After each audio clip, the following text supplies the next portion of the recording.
Bangladesh has just signed a $2.2 billion defense contract with China to acquire 20 multirole J-10CE fighter jets. This isn't just another arms deal. It's a move that could shift the balance of air power in South Asia and deepen Beijing's military footprint in the region. For many analysts, this isn't about airplanes. It's about rewriting the map of power in one of the world's most volatile zones. In recent weeks, multiple defense outlets confirmed the deal. Bangladesh's interim government has reportedly approved the purchase of advanced fighter jets, air-to-air missiles, and long-range radar systems. According to Defence News, this marks the largest modernization program in the history of the Bangladeshi Air Force. Regional sources, such as Defense Security Asia, estimate the contract at $2.2 billion USD, with deliveries expected between 2026 and 2027. Meanwhile, Air Data News reports that the package also includes pilot training and full technical support from the Chengdu Aircraft Corporation, the very company behind China's frontline fighters. To understand the significance of this move, we need to look at the past. For decades, Bangladesh relied on aging fleets, Russian-made MiG-29s, and older Chinese F-7s that were already far beyond their prime. Maintenance problems, spare part shortages, and limited capabilities had left the country lagging behind its regional peers, especially India and even Myanmar. Now, Dhaka wants to escape that status, marking a new era of defense strategy, one built not with Western partners, but with Beijing. Geopolitically, the implications are massive.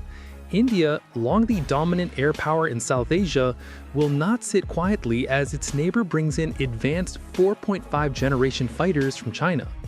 New Delhi is already expanding its Rafale and Tejas Mk-1A fleets and pushing ahead with its stealth AMCA project. For Beijing, selling the J-10CE isn't just about money, it's a calculated diplomatic strike. It extends Chinese influence into the Bay of Bengal, a critical corridor for trade, energy, and maritime surveillance. So, what makes the J-10CE such a big deal?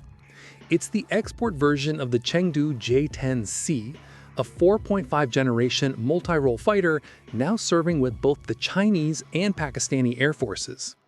It blends the agility of a lightweight airframe with advanced avionics and sensors. According to Quad Defense Review, the jet is powered by China's WS-10B turbofan engine, capable of pushing it close to Mach 2 or twice the speed of sound. It comes equipped with an AESA radar, an electronically scanned system that can track up to 20 targets simultaneously, and a modern electronic warfare suite that makes it harder to detect and jam. In terms of firepower, the J-10CE carries a lethal combination: long-range PL-15 missiles with ranges up to 200 kilometers, short-range PL-10 infrared missiles, and an array of smart bombs and precision strike weapons, such as the YJ-91 and KD-88.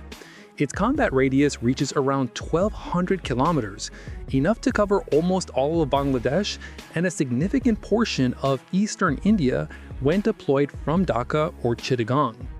The digital fly-by-wire system gives it superb agility, allowing high-G maneuvers and fast reactions in close-range dogfights.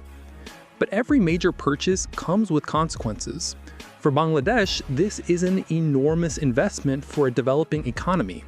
A $2.2 billion deal represents over 2% of its GDP, a serious financial strain if not managed carefully. Integration is another challenge. Modern fighters demand a complex ecosystem: logistics chains, spare parts, trained technicians, and infrastructure capable of supporting high-tech systems. Without that foundation, those jets risk becoming grounded trophies, powerful on paper but idle on the runway. Yet the potential gains are undeniable. The J-10CE gives Bangladesh an air combat capability comparable to Pakistan's and not too far behind India's. This could elevate Dhaka's position in regional diplomacy and deterrence, especially across the Bay of Bengal. It also deepens defense industrial ties with China, potentially opening the door for technology transfer and joint maintenance programs in the future. Global reactions were immediate. Reuters reported that U.S. officials have already voiced concerns about Dhaka's increasing reliance on Chinese weapon systems. Washington fears the deal could complicate future cooperation under the Indo-Pacific strategy framework.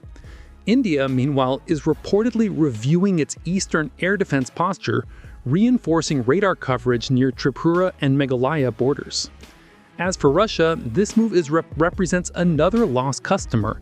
Its defense exports already weakened by the war in Ukraine and Western sanctions that disrupted supply chains. But for China, this is a diplomatic victory.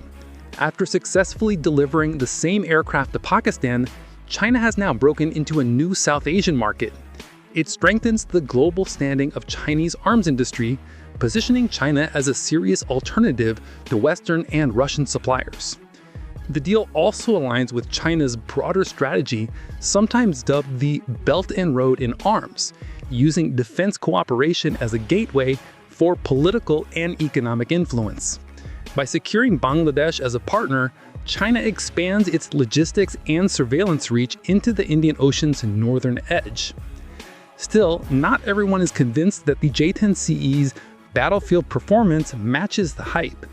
Analysts at the war zone point out that the export variant likely lacks some of the radar and ECM capabilities found in China's domestic version. If true, that means the aircraft may not be as capable as official brochures suggest. Yet Pakistan's experience tells a different story. Since entering service in 2022, the J-10CE has shown promising results, with some reports claiming it performed better than India's Rafale during simulated air engagements. Those claims remain unverified, but they've certainly helped boost the fighter's global reputation as a cost-effective semi-stealth platform. Regionally, this deal could accelerate a new arms race across South Asia.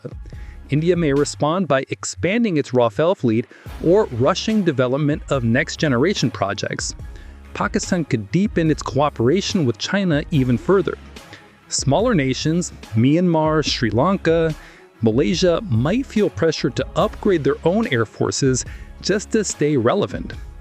For NATO and the West, this is another signal that Asia's military market is tilting eastward, with China slowly replacing both Washington and Moscow as the preferred supplier.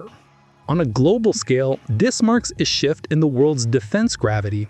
China is no longer just copying foreign designs, it's exporting high-end combat aircraft complete with financing, training, and long-term maintenance packages. Bangladesh, despite its risks, is stepping into the strategic big league.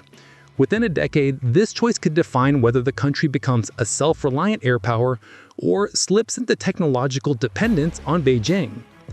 At its core, the purchase of these 20 fighters is a gamble. If it pays off, Bangladesh will emerge from the shadows as a serious regional player. If it fails, the nation could find itself buried in debt, bound to a single supplier, and entangled in geopolitical leverage it cannot control. As one analyst from Jane's Defense Weekly put it, every new fighter jet is a promise of power, but also a reminder that true independence never comes cheap. Bangladesh has placed its bet in the skies. Whether that bet turns into a bold leap toward the future or a slow-burning trap will depend on how skillfully it navigates the turbulent air ahead. And now the question turns to you. Will Bangladesh's gamble on the J-10CE be a success story or a costly lesson in power politics? Share your thoughts in the comments, and if you enjoy deep military geopolitical analysis like this, don't forget to subscribe. Because in today's world, staying silent means getting left behind.